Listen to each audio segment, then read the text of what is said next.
전쟁터에서도 하나님의 사랑과 평화를 실천했던 이야기, 사랑과 평화다.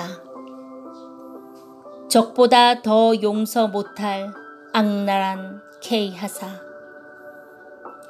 K하사는 베트남에서 귀국한 나를 전혀 하루도 봐주지 않았다. 적 같으면 이 아군을 괴롭히는 자를 쏴 죽이기나 하지만 잡아먹을 수도 없고 죽일 수도 없는 아군이라 화만 치밀어 올랐다. 쫓아가 베트남 전쟁에서 하듯 육박전이라도 하고 싶었다. 그에 대한 불만은 내 마음속에 더욱 깊어만 갔다. 아무것도 아닌 놈이 개지랄하는 것이 너무 화가 났다. 베트남의 베트콩보다 나에게는 더 적이 되었다. 결국 나 혼자라도 이 악한 버릇을 고쳐줘야 되겠다고 생각하고 그 행하는 짓을 그냥 둘 수 없어 계획을 하게 되었다. 모든 자들이 고통받는 것을 참아 볼 수가 없었기 때문이다. 나도 오래가면 이들같이 마음이 꺾여 이를 처리할 수 없다고 생각했다. 또 베트남에서 적과 같이 싸우던 그 무서운 마음이 울분과 격분으로 들끓어 올랐다. 오늘 밤에도 마루 밑에 들어갔다 또 기어 나왔다. 그리고 원산 폭격 기압으로 땅에다 머리를 쳐박고 기압을 받게 되었다. 모두 머리가 아파서 낑낑대고 고통과 신음의 소리들을 냈다. 소리가 큰 사람을 K하사는 구둣발로 사정없이 쳤다. 덩치가 큰 병사는 기어 들어갈 때나 기어 나올 때 얼마나 더 큰 고통을 받는지 자기의 살덩어리를 저주스럽게 생각할 정도였다.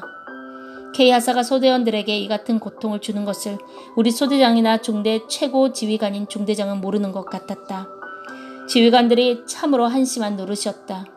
내부반 책임자인 K하사가 무서워서 감히 중대장에게나 소대장에게 말할 자가 아무도 없었다.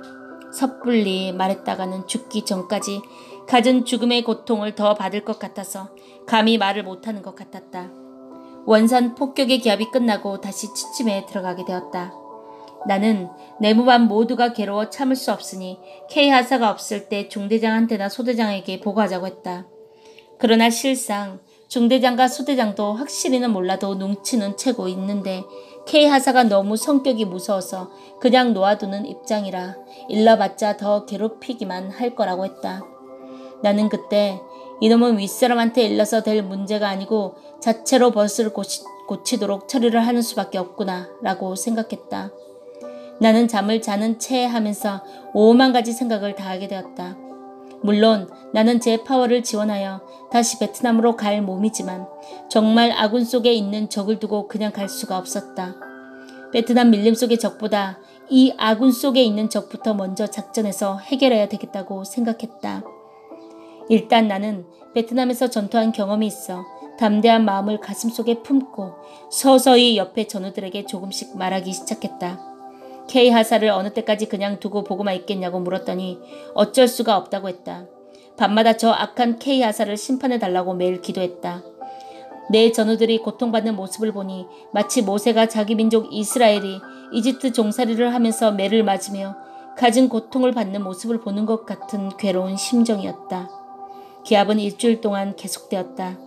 주일이 되어 배속받은 후 처음으로 나는 교회에 나가게 되었다. 중대에서 교회에 간다고 나온 자는 나 혼자뿐이었다. 잠시 후 인소라는 상사가 나와 같이 가자고 했다. 그도 알고 보니 교회를 다니는 집사였다. 그는 내가 베트남에 다녀온 파울자임을 이미 알고 있었다. 수색 중대에서 교회까지 2km쯤 되었는데 우리는 교회까지 걸어갔다. 그는 교회를 열심히 다녔다. 나보고 같이 꼭 교회에 다니자고 했다. 하지만 나는 마음이 들떠 있었다. 베트남에 다시 가기 위해 제8월 지원서를 냈기 때문이었다. 아무튼 베트남에 가는 날까지 같이 잘 다니기로 했다. 나는 우리 소대 K하사에 대하여 그 상사에게 이야기를 하려다가 괜히 이야기했다가 혹시 내가 한 이야기를 K하사에게 말할까봐 보고하지 못했다. K하사의 성질이 너무 더럽고 무서워서 말 안 하는 것이 지혜라고 생각하여 아예 이야기를 꺼내지 않았다.